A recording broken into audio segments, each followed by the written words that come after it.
Your words dictate your future.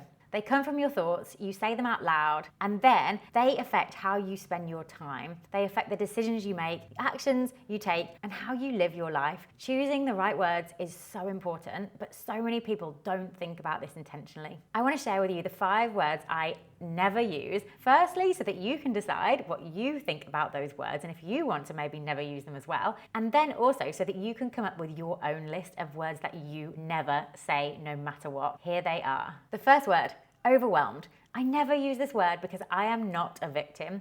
Using the word overwhelmed puts you in such a victim mindset. The person who uses this word is someone who thinks that things just happen to them and that they have no control over how they deal with them. So it's like, oh, there's all this information, I'm overwhelmed. Oh, there's too much to do, I'm overwhelmed. It's like, it's such a stupid word. And we need to take it out of our vocabulary. The only thing that being overwhelmed means is that you've lost your sense of priority. And that's a really, really easy thing to get back. And you don't need to label it to get back that sense of priority. So instead of, oh, I'm overwhelmed, it's just, there's a lot to take in, or there's a lot to do. But I know I can handle it. I know that as soon as I figure out what the priority is, what I need to do, as long as I take things a step at a time and don't try to do too much at once, I will be absolutely fine. There is no need for this victim word in any sense, in any situation, in any conversation. The second word is budget. Money beliefs are so real, and money beliefs can really hold people back. And you will know what your money beliefs are, because if I said to you, money is, what's the first word that comes into mind there? How do you complete that sentence? Money is great. Money is not for people like me. Money is a bad thing. Money is for greedy people. What comes into your head as soon as I say money is, because that's your money belief. You might be in a completely different financial situation to the one that you were with in childhood, but you might still be carrying around these limiting money beliefs. The goal isn't to be in a scarce mindset, in a mindset of budgeting and always restricted. It's to be in a place of abundance where you spend money freely. You're happy to spend money because you know that you can make it. You back yourself to make more. One big reframe that I have intentionally done is thinking of expensive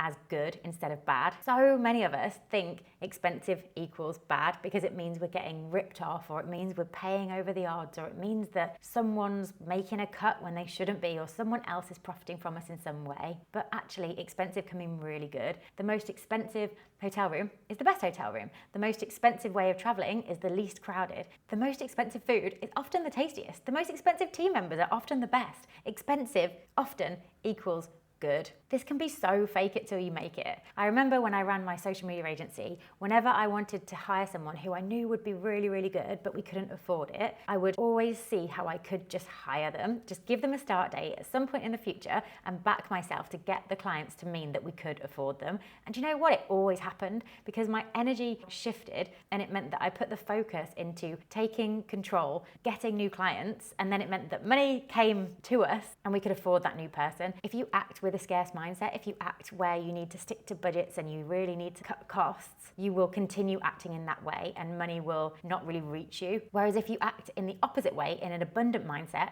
you will find opportunities to make money, you will work harder, you will find new clients, it will just work out. The next word is anxious. So when I was younger, me and my sister, we used to do shows, and sometimes we would say to my mom things like, oh, I feel nervous or I feel scared. And she gave us the most amazing reframe that I'm so grateful of to this day. No, you're not scared, you're not nervous, it's just butterflies. You've got butterflies, and what that means is that you're really excited about what's going to happen, and it's going to be really fun, and you're going to really enjoy it. So you've got this feeling in your tummy, but it's not anything bad, it's just a really good sign that something good's about to happen. And I still carry this reframe. Anxiety and excitement actually come from the same place. Your brain doesn't really know the difference between them, it's just how you label them. So if you label yourself as anxious, or if you label something as anxiety, you will start to feel like it's that, and you will start to feel like bad things are happening. But if you label it as excitement or butterflies, then you start to act like, no, this is a really, really good thing. You're a different person between those two labels, and it's just a word. Anxiety, anxious, just take it out of your vocab. The next word I don't use is exhausted. Most of us live really cushy lives, and that word is just an exaggeration of something that is really not that bad. Feeling exhausted probably just means we need need a nap. It probably just means we need to lie down and slow down a little bit. It's just not a big deal. Reading the David Goggins book about when he did his Navy SEAL training and reading the Ross Edgley book about when he swam around the United Kingdom, that's what exhaustion looks like, not when I just have slept badly and I've got more things on my plate that day than I would have planned. Similar to overwhelmed, it's such a victim word, and I don't want to use words that put me in this victim mindset, so I just take that one out of there completely. It's so unbelievably not useful. The fifth word that I do not use is stressed. So the word stress has two origins. One of them is distress. And distress is a feeling that we could probably all relate to. It's a loss of control, something bad has happened, we can't really see a way out of it, and we're feeling distressed. That's not an overall positive thing. But the second origin of the word stress is the word eustress, and that's E-U-S-T-R-E-S-S.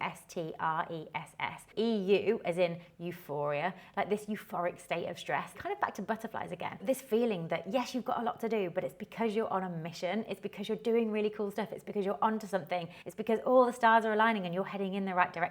Eustress. Stress itself is not damaging. Feeling that stress is damaging, so we might as well take the more useful definition, which is eustress.